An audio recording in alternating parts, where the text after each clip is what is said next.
Minister Imran Khan is out of hospital days after being wounded in a shooting. He was struck in the leg on Thursday during a nationwide tour to demand early elections.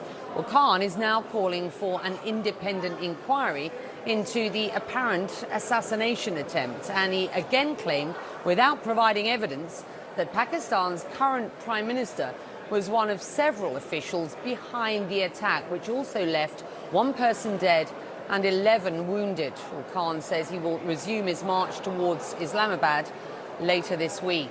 Well, in a letter addressed to Pakistan's president, Imran Khan wrote, and I quote, "Mr. President, you hold the highest office of state, and I am requesting you to act now to stop the abuse of power and violations of our laws of the Constitution, which ensures the fundamental rights of every citizen."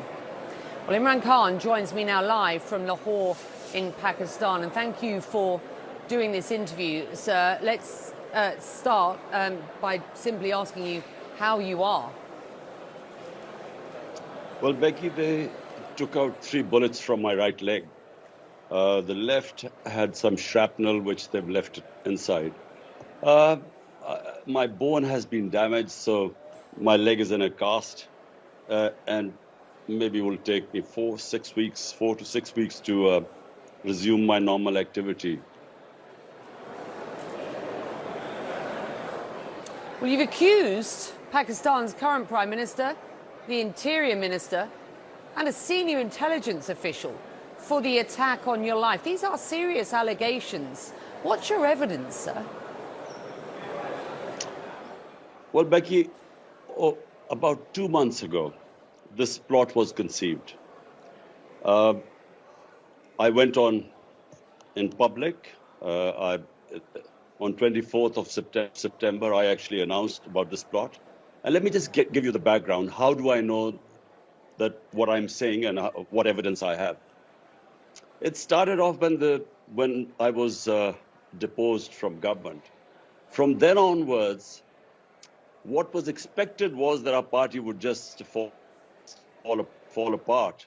In fact, what has happened is that those 2 families being again imposed on us, who've been ruling for 30 years, there was a big public backlash. Right. And so rather than my movement or party going down, it has, the party has had such public support. We won 75% of the by-elections since we were out of power. And so all efforts were then to somehow make me run out of the race, to disqualify me. Terrorist, I was accused of terrorism and so on, various charges. I did, with respect, ask you for the evidence behind these allegations, if you will. Becky, and with respect, if people don't know the background, how would they know why this attempt took place? The reason why that they tried everything to somehow get me out of the way. When that didn't happen, this was planned. And 2 months ago, an agency produces this video which accuses me of blasphemy.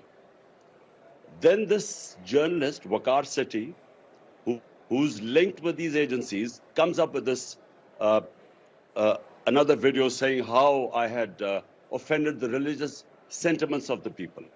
Then the ruling party information minister, along with the daughter of the former Prime Minister, Maryam Safdar, they then go on television and saying how I have upset the sentiments of the people.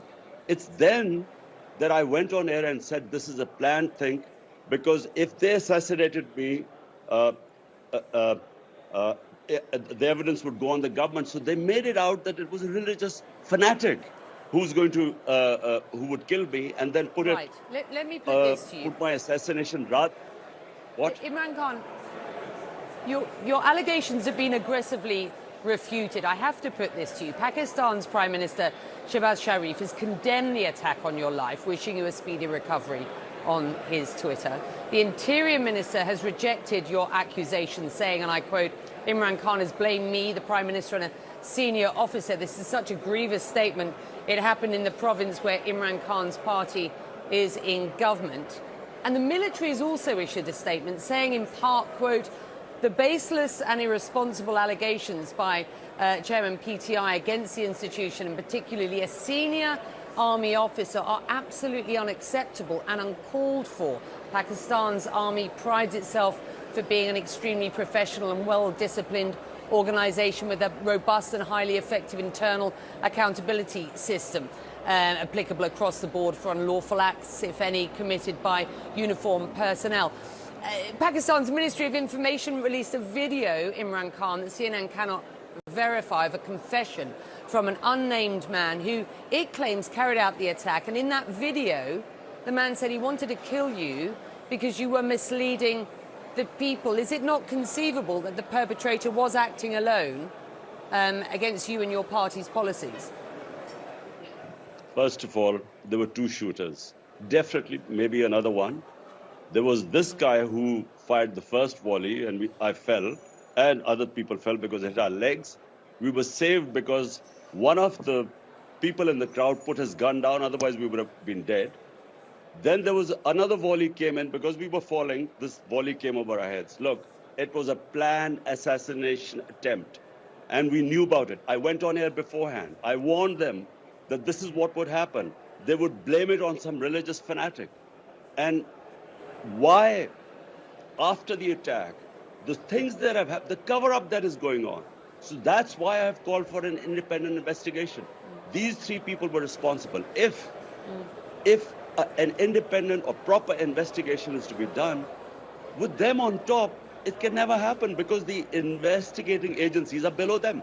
That's why also I've appealed to the Chief Justice of Pakistan to have an independent inquiry. If my allegations are wrong, then the inquiries would prove they're wrong. I know the sequence of events. I know the cover-up that took place, and it's still taking place. And we know that this was planned not now, 2 months ago. You've blamed the US and other actors for ousting you as Prime Minister, and you have made it abundantly clear that you wish to return to power. Wouldn't accusing the current government of perpetrating the assassination attempt without proof work in favour of your political endeavours? That's certainly what your critics are suggesting. Becky, I don't need any reason to accuse this government for me to get back into power. Every opinion poll in Pakistan, 75% of the by-elections have been won by us. All the opinion polls, this is the most popular party. You don't need to accuse people of assassination so that you get more popular in this country. We know what is happening. You know, the two people I've accused, Shahbaz Sharif, the Prime Minister, and the Interior Minister, both have been accused for a massacre. 12 people were massacred, and about 60 were hit with bullets when the police opened fire at an unarmed crowd which was planning to do a political protest. It's called the Model Town Massacre. They have been accused of killing people, assassination, extrajudicial killing. This is not the first time they've done it. And as for the intelligence agency, the person, the officer involved, we know how the evidence was, how this whole plot opened up. We know that how the video, who made the video, from where it went to the which journalist, how it was orchestrated, and then the cover-up that is taking place. Okay. Since, as you said, this guy appears on television. How was this allowed? This guy allowed to? I am hearing your accusations. Let me put this to you. Yeah. Let me just put this to you. Pakistan's Electronic Media Regulatory Authority had initially issued a ban on airing your speeches. That was until the Prime Minister himself used his executive order to reverse that ban. Some will see that as a show of good faith in light of your allegations against him. Do you see it as such? Two things, Becky. The clampdown on the media in Pakistan is unprecedented. One of the best investigative journalists in Pakistan, Arshad Sharif, he was assassinated in Kenya just a couple of weeks back. This guy was exposing this whole plot that took place against me.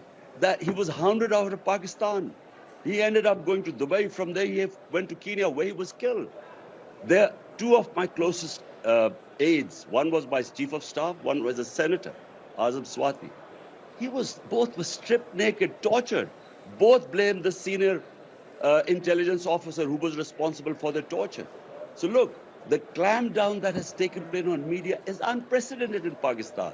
So for him to suddenly say that, they will lift the ban on me, it would not have withstood in any court of law. On what basis would they ban me? And by the way, how come as a person who was about to be assassinated, how come I cannot name those people who I'm suspicious about who planned this attempt on me? You continue to call this an assassination attempt, and you say you had evidence that this was going to happen beforehand, and you say now that you want an independent investigation. I just do wonder what information you were given and from whom to support those allegations. So number one, Becky, on 24th of September, there is my public speech where I exactly, as the events unfolded, they are in that speech, how this would happen, how religious, in the name of blasphemy, a religious fanatic would kill me and then they would blame it on him. All this is in my speech, which I put on television, it's on social media. Secondly, remember 3.5 years I was in power. I have connections with intelligence agencies, the different agencies that operate. How did I get the information? From within the intelligence agencies. Why? Because most people are appalled by what is going on in this country. What is happening in Pakistan is unprecedented. I was in General Musharraf's martial law. I was put in jail during his time. Never did we, the sort of oppression that is going on right now in Pakistan, never happened even in Musharraf's martial law. All right. Imran Khan, we've run out of time. I thank you for joining us. The point of view of the former Prime Minister, and listen, so we do wish you a speedy